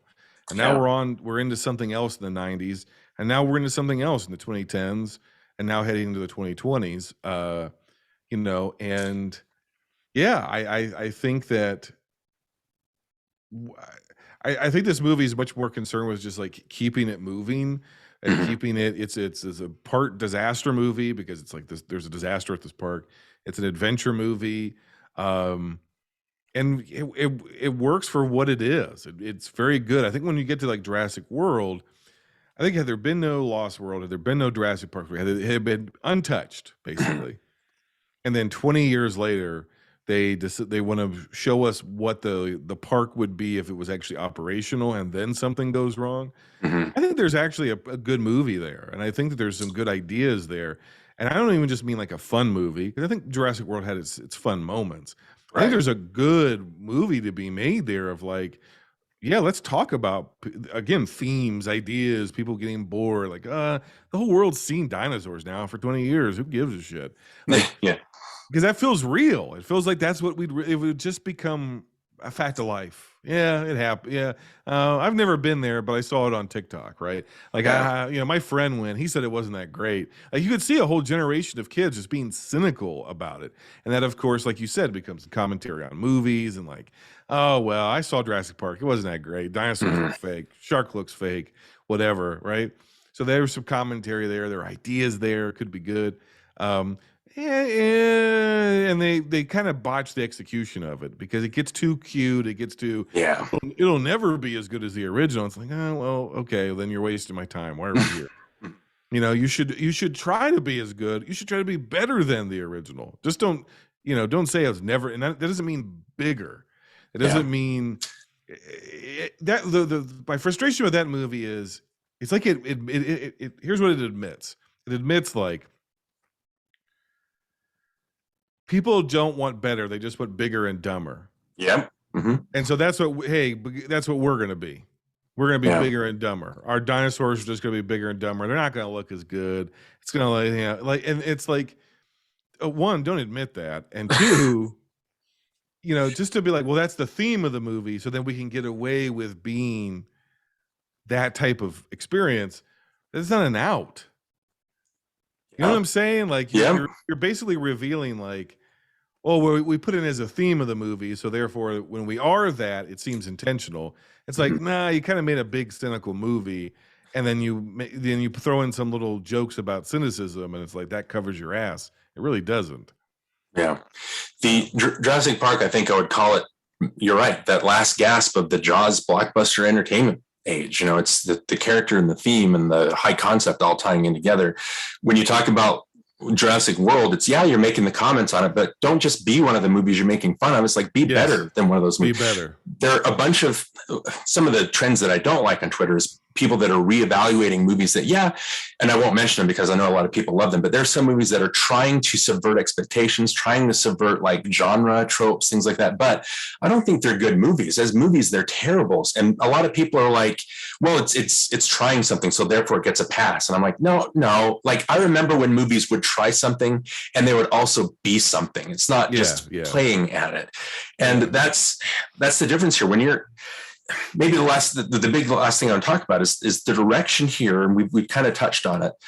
The individual shots, the momentum, like you mentioned, the way the characters are integrated with the theme.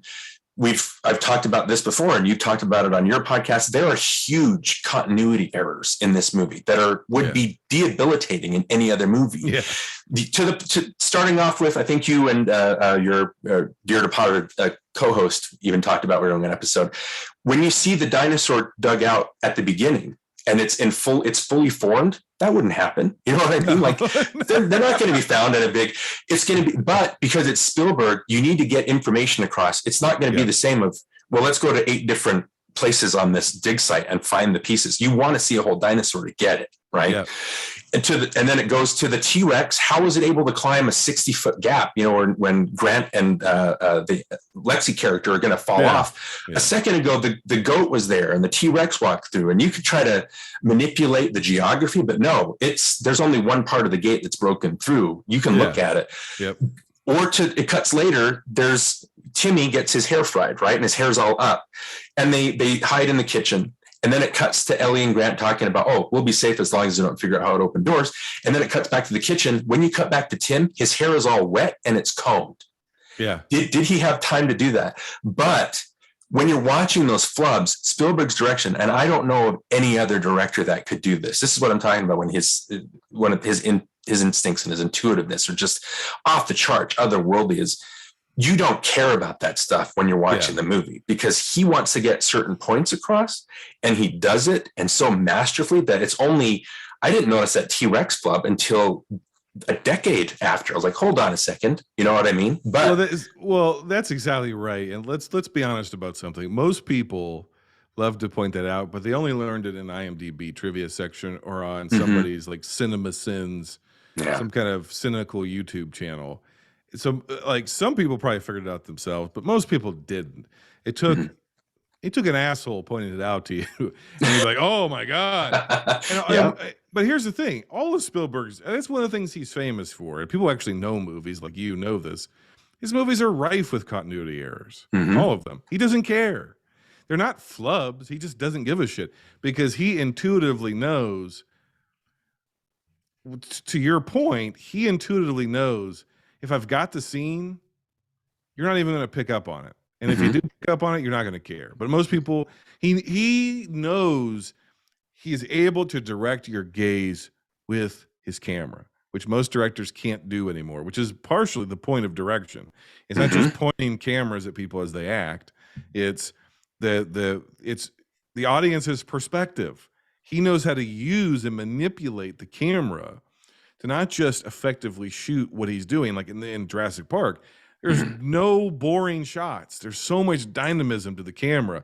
How he chooses to move in and out and cut and reverse through the trucks as they're making their initial entrance into Jurassic Park, and then the different conversations and the camera angles and where people are framed in the shot. And obviously some of that goes to his DP or cinematographer as well. But the point being, Spielberg's always been heavily involved, even when he has the Dean Cundys and other people of the world. He's heavily involved in the shot composition, the shot choices as well. We know that about him. He knows that he's manipulating your point of view. So it doesn't matter if something changes in front of you or behind the character or in front of the camera, or their hair changes, because he knows you're not looking at the kid. You're looking at you're looking at the raptor that's up and above the right frame and is moving towards them. He knows that's where your eyes are going. He knows that you're looking around the shot, the frame, to figure out how the hell these kids are going to get out of this. That's what your eyes are looking at, and he knows that because he's making you look. He's in your head, and he's making you think what he wants you to think. And that also, I think that's part of what he's lost. I don't think he does that as well anymore. I don't think he doesn't have that, like, I know if I compose this shot this way, I know exactly what the mind of the audience is going to do and react and think. I don't think he can do that anymore. This movie, he's doing it perfectly. Yeah. He's a master of it. So, I know those continuity issues. It doesn't, like you said, it doesn't matter. It doesn't. It just literally doesn't matter. Yeah, direction is about more than the stupid bullshit cinema sins kind of nitpicking thing. When you see nitpicks and flubs and that's all people able to concentrate on, I'm like, you're not seeing the forest for the trees. You know what I mean? It's hack shit. Yeah, exactly. And it's not engaging with the movie. Just like you talked about, the way he's able to intuitively know where to point the camera, how to move it, or anything like that. That's direction, whether or not there are flubs or anything like that. Because they're, like we talked about, there are massive flubs in this. And I don't care because the scenes are so good that it's not going to ruin the movie for me, like it would ruin the experience for other people. So, and again, I think you mentioned, or somebody in some podcasts about how Spielberg he had like a pen camera and he was able to he had dolls and he was showing how he's going to direct the shots. And when he started doing stuff like The Post or Lincoln, which I do love Lincoln, but that's mostly because of the Daniel Day-Lewis performance other than the direction. But when you have all these movies, he doesn't quite have that instinct. When I watch behind the scenes stuff of West Side Story, I see him doing the models and the same thing. And I hadn't seen that. And so when I saw that behind the scenes stuff, I was like, uh-oh, is this going to be a good Spielberg movie in a long time? and why? I do agree with you that it's not quite to the level of Jurassic Park or Jaws or Raiders of the Lost Ark. He is more alive in West Side Story than he has been in I don't know how long. Maybe Minority Report, maybe Jurassic Park. And even though he doesn't quite get there, West Side Story I love it, but it's not quite on the level of the formative experiences that I had with his earlier movies. And that you're right. I push back on Jurassic Park a lot, but the impact that it made, the influence on other filmmakers, and how it was, like I said, the last gasp of the blockbuster era before everything started becoming manufactured in plastic. Jurassic Park has that, even when they're on a set, it has that lived-in feel and that's hard to pick up on. A lot of people aren't going to pick up on that. It has that lived-in feel that most movies today don't have, and that kind of makes them dull. And they're not quite as alive as Jurassic Park. So you can't suspend your disbelief. Yeah, that's it exactly. There's the famous, of course, you'll believe that a man can fly, the Superman. And at the time you did, and people did, and it doesn't really. This effects don't really hold up a lot in that movie, but you and I definitely felt that from it. We felt that with that movie that a man could fly. I know that. Yeah, and this is like you'll believe that dinosaurs are roaming the earth. Like this is that exact sort of thing. And now we make the things and they exist, but we don't believe them. Yeah. And so if movies have changed, again, I don't know if that's because we're older now or we know how the sausage is made. My guess is going to be that there's going to be an entire generation of kids who have grown up the MCU being the biggest cultural thing as far as films in their life. And they're going to reevaluate those movies, but they're going to love them just the same way that we reevaluate Batman '89 or Superman or Jurassic Park. But at the end of the day, we still come down to, but I love them, or I see their flaws, but I still recognize they're good. And here's why, or here's good things about them, or here's things I never noticed before that don't really make sense, but whatever. Like every generation has to do that. So I think that they're going to do that. I think. I guess what I'm saying is I think that there's probably a generation of people who believe that Iron Man can fly, even though I never have.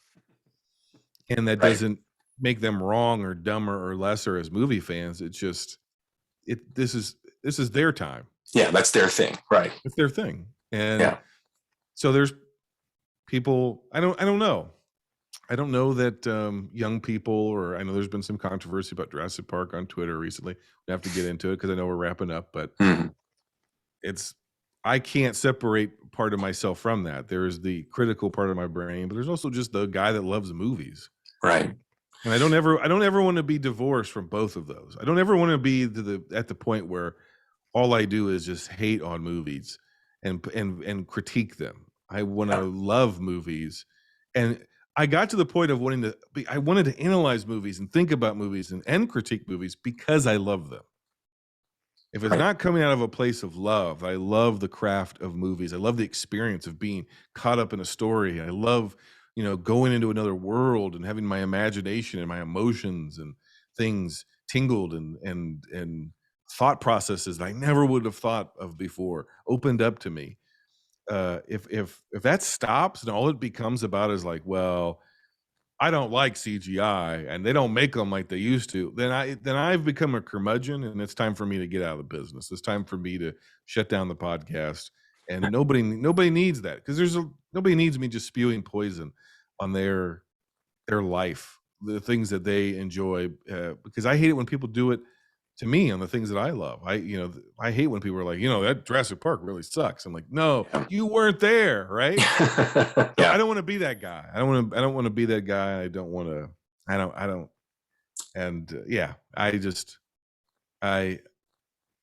I see the flaws of the film. I don't really care, because it's flaws and all. It's a fairly, in my opinion, flawless movie, because the feelings that it creates. The feelings that it creates, the direction, the cinematography, everything we've talked about ad nauseum. There's no weight. There's no unneeded characters. There's no character that's just there for comedy. Right. They don't add any. There's no fat on this movie. Yeah, it all serves a purpose. Yeah. Yeah. What would you get rid of? What would you cut? What could you take out of the movie? You can't. There's nothing there. There's no one scene that's like, well, that's not memorable. Get rid of that. That didn't need to be. That didn't need to happen. Everything's memorable. Every character's memorable. Every scene is memorable.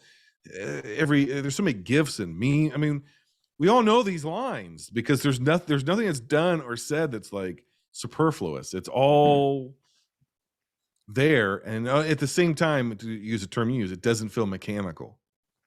Yeah, I don't think you know how gosh darn hard that is. Yeah, it's like, and again, I don't think a lot of people are going to notice a difference just because they're being stimulated by what they see on the screen, by images or by moments instead of by. You're right. I'm say this maybe the fourth time. I don't think the characters are that deep. I think they're two-dimensional, but you can't, they all serve a purpose, and that in itself is impressive. It doesn't need more than that. You don't need some kind of existential crisis from Grant's point of view about how a dinosaur killed his mom, and he's trying to, there's nothing like that. It's very basic, but it works. And like you talked about, it's serving a purpose. We've talked about it briefly, how every scene is a play on the theme. I do think the theme of the movie is nature versus technology. It's in every scene.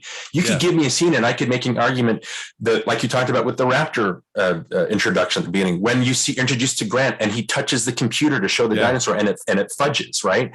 To the point where they're on the helicopter and it's technology, they're riding in the helicopter, but they're being shaken by nature, by the turbulence, right? That's every scene, even to the T-Rex, even though the T-Rex thing was thrown at the last moment and they decided to do it because they'd made advances in technology in the time they were making it, it still fits in with the theme of the movie. That to me is impressive that they're able to do that, more than the fact that, they didn't explain how the T-Rex is able to float on solid land when it comes to the game. That is not as impressive to me as having themes that are solid running through the movie, having characters that serve that theme. Yeah, the Grant with the children thing might be, again, it's his inner nature, I guess, versus biology. You can make an argument there. It's kind of a secondary theme with that character, but just having it all of a piece. Usually we talk about these movies, whether it's worth remembering or worth a remake. I think this whole conversation, Jason, we've made for it's worth remembering because of the advancements that it's made, because of it's the last gasp of the non-plastic, lived-in, tangible blockbuster where you feel everything. And the influence, like you mentioned on that Don Bluth episode, talking briefly about Amblin, it's like we've lost our way, but it's still there. We've forgotten about Amblin's influence, but it's still being fed through all the movies that we're watching today. Yeah. That's how much Jurassic Park reverberates. That's how much Spielberg reverberates. That's why he's one of my, if not my all-time favorite filmmaker, because he makes me feel things that no other director makes me feel. And Jurassic Park is one of those movies that makes you feel those things, whether you have problems with the characters or not. If you wanted to give maybe a last thought on Jurassic Park, is there any closing thought you want to give on the movie itself? The movie itself, we've said so much about it. It has a massive legacy, especially to people of a certain generation, and it's well deserved. It's well earned. And the truth is, when Spielberg passes, it's going to be above the title. It's going to be one of the movies. It's going to be Jaws. It's going to be Jurassic Park. It's going to be Indiana Jones. Because those are the ones that, has he made technically better movies? Probably. But when it's going to be E.T., it's going to be Jaws, it's going to be Indy, it's going to be Jurassic Park. That's his legacy to the masses. So and it's well deserved, and it deserves that space in film history for sure. Yeah, absolutely. So again, talking about my wheel spinning, I had a format for what I was going to do for our conversation. Like you mentioned at the beginning, you never know where someone's going to come in. My whole format has just gone out the window because some of the things you've been talking about got my lightning in my brain. Oh, let's talk about this that I haven't thought of. Let's talk about that. So this is what I'm talking about with binge movies. There, these conversations that are, I come out different at the end of every binge. I know it sounds like hyperbole. I'm not trying to do that. There are moments when you're talking with Megan about the AFI, I felt myself at one point literally shaking while I was listening to it because I wanted to be involved in that conversation bad. Yeah. I wanted to be a part of that. And I get that. Even even talking about terrible 90s video games. I wanted to be a part of that conversation because of the philosophical ways that you attack it, or your show attacks it, how you're able to get this stuff out of your guests, and you're able to find the right people to chat about these things and to challenge them or challenge you. That's one of the things that I absolutely adore about Binge Movies. And so that's why again, this is a big deal for me, having you on this. I know I've guested on your show before, but having you on here is like, it's big for, I don't know how else to explain it other than this is an honor to have you on. Oh man. Well, thank you. It's very, very humbling. Just thank you very much. It's humbling. Again, it's not possible without guests and listeners. Right. And again, it's that interactive thing. It's not just you talking at people. Even when you're doing your instant reactions, it's still the same. It invites conversation, I think. So if people could get in touch, how do people find Binge Movies? What are some episodes you'd maybe recommend? What if you could just give us a spiel? Well, you know how it is. You do these things, you record these things, and then somebody's like, "Oh, well, you said such." You're like, "I don't remember saying that." You know how it is. You've done hundreds of these episodes, right? So you know exactly this as a podcaster. So I probably repeated myself this episode. There's probably said the same thing 80 times already. Yeah, I'm sorry for that, but you're right.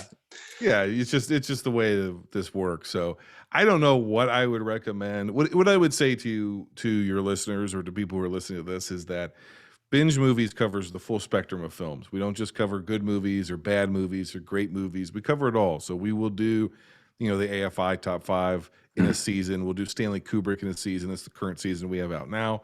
We'll also do 90s video game movies. We'll do the Rambo series. And we try to approach all of it from a perspective of,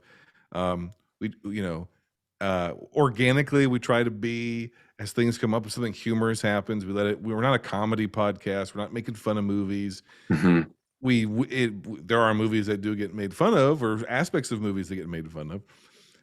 But where it's not what it's about. There's so many things where this is a bad movie podcast, and all we do is riff on the movie. And I'm not against that, but that's not what we are. Even when we're talking about movies like 90s video game movies, we try to interrogate them a little bit more than that, and analyze them a little bit more than that, even if it is humorous or something like that. Or when you were on with Forgotten Films of the 80s, there's humor there, but we're really trying to look at these movies and really think about them and talk about them. And so we're the full spectrum of movie. We cover everything, every genre, every style, every decade, every year. They're typically grouped, like what we said, in fives typically.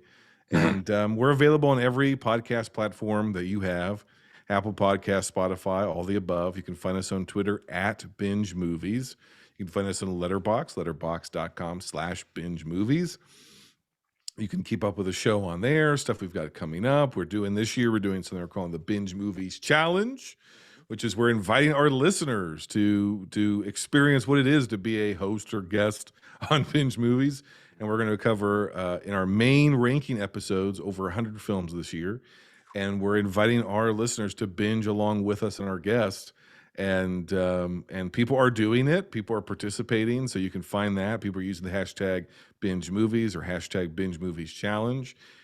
Season 6.1, as this comes out, is coming to a close. A certain Mr. Lumberg may or may not be making an appearance at some point this season. We'll see. So that's pretty exciting. So you have all year. You say, "Oh, I'm just finding out about this. I'm interested." You have all year to complete it. There's no particular way you have to do it. All you got to do is watch over 100 films. Just know some of them are going to be really long, and some of them might be pretty bad. And then, we do have patreon.com/binge movies. We're doing a bunch of sub-series and new shows launching over there. We do some live streams, different stuff over there, some content that's Patreon exclusive. We have 3 tiers of support still available, from, our video club membership to all the way up to assistant manager. And assistant managers even get voting power on future episode themes for the show. Wow. So that's part of it. We try to be as interactive as possible, not just with our guests, like you said, but also with our listeners. Because it's about the love of movies. We all love movies at the end of the day, even if we're picking them apart. Yeah. So movies are better together, and movies are better in conversation, even if we don't agree. And that's kind of the spirit of the show. There is a debate element to it, but it's not mean. It's not people taking pot shots at each other, because we're all, at the end of the day, we're all on the same team. We're movie lovers. We may not agree on the particulars, but we all can agree that we love movies. Yeah, And again, if that's Binge Movies to a T. If you guys out there want to be challenged, if you want to be able to see deeper into movies and have conversations and how to look at these things, then Binge Movies is the place to go. And again, we're talking about not every opinion is going to. Some of your opinions have literally made me like slam on my brakes in traffic. Some of the opinions that have been shared is like, what, that kind of thing. But it's all about a conversation. It's not about, I can't believe you said that, I'm going to stop listening to your podcast, or I'm going to hang up on this guest appearance on your podcast because you said that. It's not that kind of thing. It's, you can poke fun at it, but at the center of it all are these deep philosophical, I keep saying that word, conversations that, again, you don't get with a lot of podcasts out there. So if you want to engage, Binge Movies is the place to do it. Jason, again, thank you so much for appearing on here and getting my brain working. I can't tell you how much I need that in my life right now to get thinking. So again, not blowing smoke. I'm just, that's literally what's happening. I might be using flowery words to seem like I'm blowing smoke, but I do mean that from the bottom of my heart and from my brain. And so, I look forward to all our conversations in the future. And again, everybody out there, give Jason a follow, give Binge Movies a follow. Let's get back into movies and how we feel about them. Jason, again, thank you. Well, thank you so much. And my final thought, I know we're running over time, but I just want to thank you for the honor of being on the show. When you're creating a show from scratch, or you're another independent podcaster, it's, inviting somebody on, you don't just want another warm body, and you're opening up part of your creation and part of something that you're protective over, and you invite somebody on. So it's an honor. And so I know that just to get the invite to be here is a big deal for me. And I'm hopefully I deliver an episode that your listeners will enjoy. And I hope I lived up to NostalgiaCast. Well, I enjoyed it, so that's all that really matters, right? So, we know. Hopefully, Jonny enjoys it if he ever gets around to listening to it. Yeah, right. If he's ever he can show up. Yeah, that'd be great. Again, Jason, thank you, and we'll talk to you soon. All right, thank you. Okay, bye. If there's one thing the history of evolution has taught us, it's that life will not be contained. Life breaks free, it expands to new territories, and it crashes through barriers painfully, maybe even dangerously, but, there it is. There it is. You're implying that a group composed entirely of female animals will breed? No, I'm simply saying that life finds a way. Okay, welcome back. Again, we want to thank Jason from Binge Movies for that lengthy conversation. Again, Jonny, I apologize that you were able to be there. No, I apologize for not being there. Life got in the way, so I had to, other things came up, so sorry I couldn't be there. That's all right. And then life found a way, so to make it work. So that's fine. So again, a great substantial conversation that we were able to have. So because that was such a long conversation, there's so much to talk about. I think we can maybe forego like our top 3 or something like that, and just get maybe your thoughts on Jurassic Park, since you weren't able to participate in that. Like, what, as far as Jurassic Park goes, like, let me know what you think of the movie. Let me know like your favorite. I know you talked a bit about the behind the scenes stuff and how you're impressed by that, and then why you think it's worth remembering, if you think it's worth remembering all that.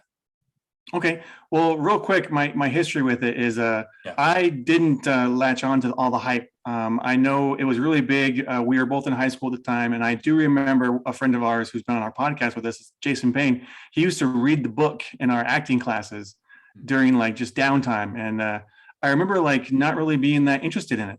And so for a long time, I didn't go out and see it. And then finally, you and a couple of our friends like dragged me to it for a matinee one Saturday or something. And as we were watching it, I remember at some point I fell asleep. And I remember that. Yes, I remember that. That's funny. Yeah, this is something that's happened to me throughout my life. I fall asleep during movies. I don't know what it is, but like if I find that, it might have been the part where he was explaining how the DNA works or something, where it gets kind of like boring or monotonous and they explain like, scientific stuff. I tend to like zone out, and I think I fell asleep during that part. But anyway, I do remember enjoying it and having a good time. And then I also remember another friend of ours had a laser disc of it. And he had this like a giant big screen TV with the plasma TV and the lights that would like shine on it. And then the laser disc copy of it. And it was a big deal for some reason that we go to his house and watch Jurassic Park on laser disc, because that was the thing at the time. And so we went over there, we watched the movie, and we like at the very end went through frame by frame to find the moment when the raptor disappears from T-Rex's mouth. So I remember doing that. Yeah. That was a lot of fun. Yeah. But overall, I can say this is definitely worth remembering. It's a very well done movie. But I do want to mention some things that I've learned about, the behind the scenes, because this interests me. When I learned this, that one of the animators kind of went rogue, and he ended up animating the skeleton of T-Rex like in a walk cycle. Yeah, that's Dennis Muren. Yeah. Dennis Muren did that, right? Uh-huh. Well, it was Steven. It was the other guy. It was the I forget his last name, but no, Dennis told him not to. He said, don't do this. And so he did it on his own and said, I'm doing it anyway. And then he had when he got the flesh on it, he had it playing on a computer when Kathleen Kennedy came in. And so he saw it and it's like, what is that? And so then it was like, oh, that's just my T-Rex, my animation of the T-Rex. And they were like, so they had a meeting, they showed Steven Spielberg, they showed all the executives, and like everyone just lost it. And they were like, this is going to change the game. This is, amazing. So I heard people even cried when they saw it. But anyway, it is a game changer because it was revolutionary at the time, and it's been the standard ever since. Or we've gotten better over time, but I think that was like the start of it, of what we can do with CGI. Yeah. But anyway, it was a fun movie, and I had a really good time watching it again. And again, I apologize for not being there, but Steven Spielberg is one of the best, and he did a great job. Oh, I was going to mention this too. I watched a documentary with George Lucas, and he was saying that because Star Wars was so successful for him, and likewise Jaws being so successful for Steven Spielberg, that they kind of earned the right to fail. They could do whatever they wanted, and they could go make an art film and it could flop and it wouldn't matter. And so I kind of think maybe that's what happened after Jurassic Park with Steven Spielberg, is he just kind of peaked or hit his climax, and then just decided it doesn't matter what I do anymore. He made some good movies since then. I'm just saying, I don't think it really matters so much what he does. We're going to go see it. We're going to watch what he does. We're going to go and pay the money to watch a Steven Spielberg film, but he's earned the right to fail. Yeah, I think that was something that we talked about briefly with Jason. It's just, I like that you earn the right to fail, because, he made obviously Schindler's List the same year, and then he went on and made, Amistad, Saving Private Ryan. So he made some great movies. I just remember around the time that they were starting to make Harry Potter, like Spielberg was one of the first guys that they went to. Spielberg looked at Harry Potter and thought, I could do this. I could make this great, and it'll be a huge blockbuster. But I think he was just bored, and he gave up and he made AI instead. I know that I'm a bigger fan of AI than you are. I'm a bigger fan of AI than Jason is. AI would probably be my favorite Spielberg movie just because of how personal it is and the way that it spoke to me. And I agree with that. He's more interested in making movies that he wants to do instead of trying to appeal to audiences. And if Indiana Jones movie that he made, obviously that was a sign that I don't think he was quite up to the level of what he was with Jurassic Park, or with even Saving Private Ryan. And so he even knew that. I mean, he stepped down and he's not directing the next Indiana Jones, which again that's a bit weird, seeing an Indiana Jones movie that's not directed by Spielberg. But at least there won't be aliens in it. Yeah, at least. So that's just not his thing anymore, and that's fine. I don't know if technically, besides AI, I don't know if I like a lot of his movies now as much as like that run that he did with Jaws and Close Encounters of Rated when he was at his peak. But I'm fascinated by him just trying different things. And West Side Story, like we talked about, Jason was just a movie that he kind of reached back and got some of that wow factor that I haven't felt from him in a long time. And so that's why I like that movie a lot. But again, with Jurassic Park, I don't know if we didn't talk about this in depth. I just know that Jurassic Park wise, technologically, if you're looking at the history of like stop motion, I know we've talked about King Kong before, one of my all-time favorites, with the stop motion puppetry with Willis O'Brien, and then George Pell obviously did some Puppetoon stuff. Ray Harryhausen became really big. There's a guy from Czechoslovakia, Jiří Trinka, who's like the Walt Disney of Czechoslovakia, Czech Republic. So there's a whole history of this stop motion stuff, and that's why they decided when they were doing Jurassic Park, and they went to Phil Tippett and Stan Winston to do the mechanical, the life-size dinosaurs, and then Phil Tippett to do the stop motion stuff. Mm-hmm. And it looks fine, but it just didn't match that level. And so Dennis Muren obviously mentioned we could do this with computers. And then you mentioned the thing about the T-Rex, and I love that story too, about how they saw it on the screen. And just being able to look at that and go, this is the future. You know what I mean? And to be able to, you know, use all that technology and everything that you've learned up to then to make this movie. And I think my favorite part, besides some shots, there's some individual shots in this movie, like the part where Lex and Tim, they're eating the treats, and all of a sudden Lex stops and she's holding the Jell-O, and it starts shaking. And then it cuts to another shot of like a mural on a wall of a velociraptor, and then the shadow of the velociraptor moves behind it.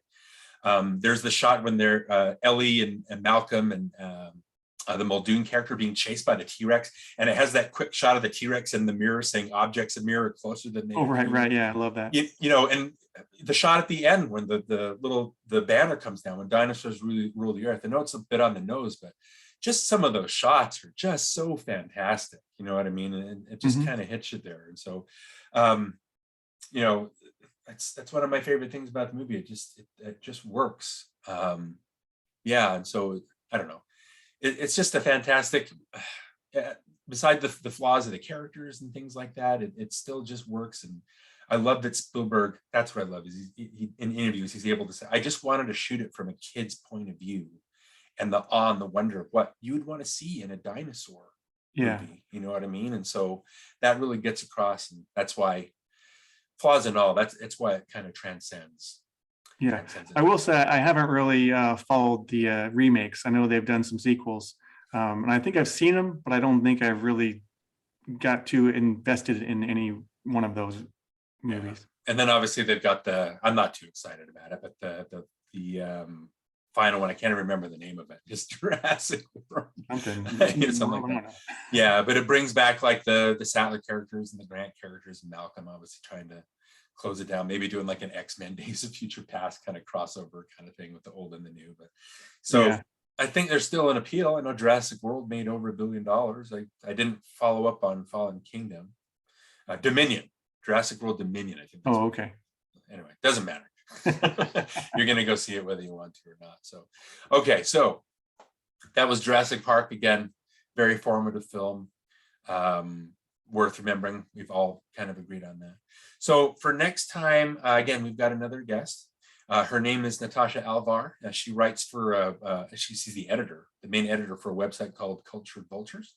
Okay. And she's decided, and again, there was a chatting with her on Twitter. Again, this is how we get all the guests these days, it seems like.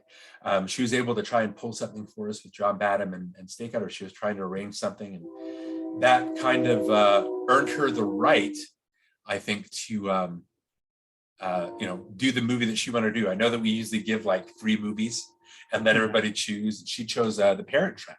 From 1998, the remake with Lindsay Lohan. The Lindsay Lohan one. Yeah. So maybe 61, the original, the Haley Mills, is reaching too far back.